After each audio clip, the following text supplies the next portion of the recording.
Hoses and tubes information.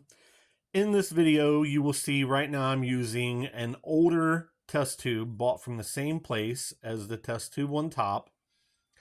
And the reason that I'm showing this is because they both are slightly different. The one on the bottom is hooked up to a 13 millimeter silicone hose that you have to special order here in America because we don't use millimeter. And as you can see in the video, I think I'll wiggle it here in a minute, it is really tight on the old test tube. But if I put it into the new test tube, it is almost as loose as our 1/2 inch test or hoses that we have here. When we buy 16 millimeter test tubes, that 16 millimeter is outside diameter. I know a lot of people probably don't know that. The inside diameter is 13, just like the silicone tube, and that's why they fit so tightly together. Again, those two test tubes that you see in the video are from the same manufacturer, and they're just bought a couple years apart. They could be the different glass. I'm not really sure which glass I had bought on each occasion, so it could just be that.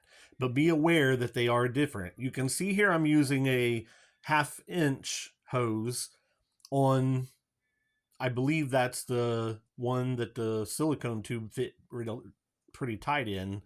And here it's loose enough to where a small species of ant could get out of. And obviously we do not want that, and there's other things that you can do to help stop that. But as you can see right here, I'm putting again the old test tube on, and it's really nice and snug.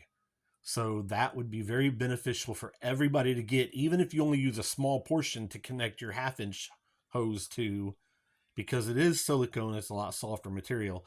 But when I put it on this new test tube, you can see it wiggles a little bit. It's not as tight.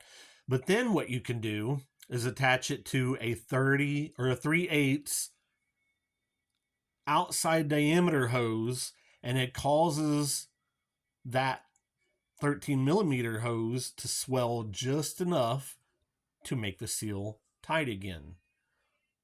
So I just wanted to share this with everybody. In my opinion, in this hobby, because test tubes are made in millimeters and we live in America, you need to probably get this 13 millimeter silicone tube.